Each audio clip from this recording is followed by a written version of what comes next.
हरे Krishna.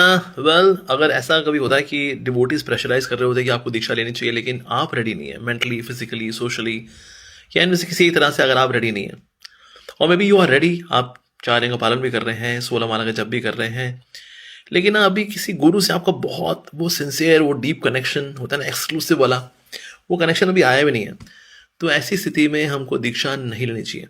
Devotees में pressurise कि आपको इतने साल हो गए हैं, आप तो बड़े सिंसियर हो, डिवोटीज आउट ऑफ कंपैशन दे में से लाइक दिस, लेकिन ऐसे में डिवोटी को चाहिए बड़ी विनम्रता से उनको ना कह दे कि आई एम जस्ट प्रिपेयरिंग, आप आशीर्वाद दीजिए, शीघ्र मैं तैयारी कर सकूँ इसके लिए, और मैं अब आई एम जस्ट प्रिपेयरिंग, अभी मैं थोड़ा कच्चा हूँ, और इस प्रकार से विनम्रता से उनको ना कर देना चाहिए। But yes, but when you are actually ready then you should take initiation. दीक्षा बहुत ज़्यादा डिले भी नहीं करना चाहिए कि आपने 10 15 20 साल लगा दिए दीक्षा लेने में, और ऐसा भी नहीं कि 1 2 साल में फटाफट ले ली, नहीं, ऐसा भी नहीं होना चाहिए।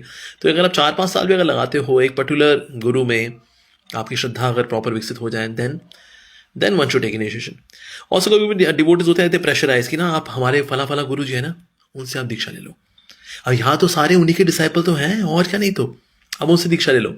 इस प्रकार से अगर को प्रेशराइज कर रहा है, you should not come in that pressure, you should humbly say no to it.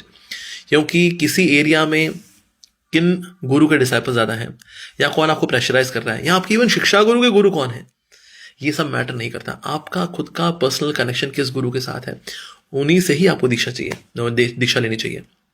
ही वो भले ही फिजिकल प्रॉक्सिमिटी में कम रहते हो, मान लो वैसे जर्मनी में रहते हो सच्चिदानंद महाराज हैं, या फिर अमेरिका में रहने वाले से रोमपद महाराज हैं, वटेवर, तो जिन गुरु में श्रद्धा है, भले ही वो ओवरसीज रहते हैं, भले ही फ्लाइट लेके जाओ वहां, उनसे इनिशिएशन लेकर के आओ।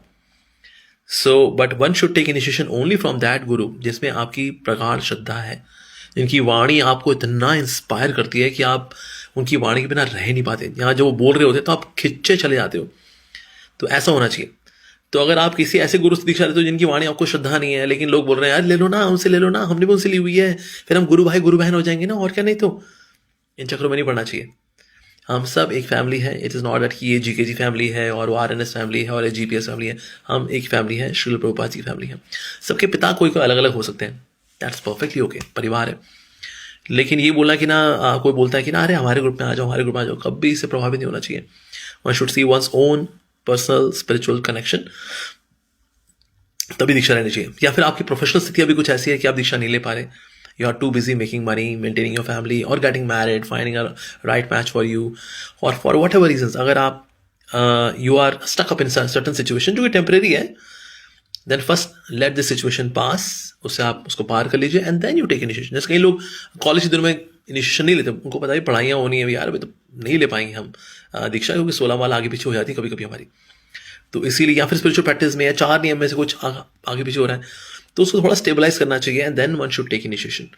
उसके बाद then one can offer oneself to the spiritual master. और ऐसा ही कि ना एक आध नियम कुछ हल्का बोला कभी कभी आगे पीछे हो जाता है, otherwise mostly you're okay. Again you can go to your guru and ask कि ना गुरु महाराज जी मैं ऐसे दीक्षा लेना चाहता हूँ, मेरे एक हल्का वाला नियम है, महीने में एक आध बार कभी कभी फिसल जाता हूँ, क्या मैं फिर भी दीक्षा ले सकता हूँ?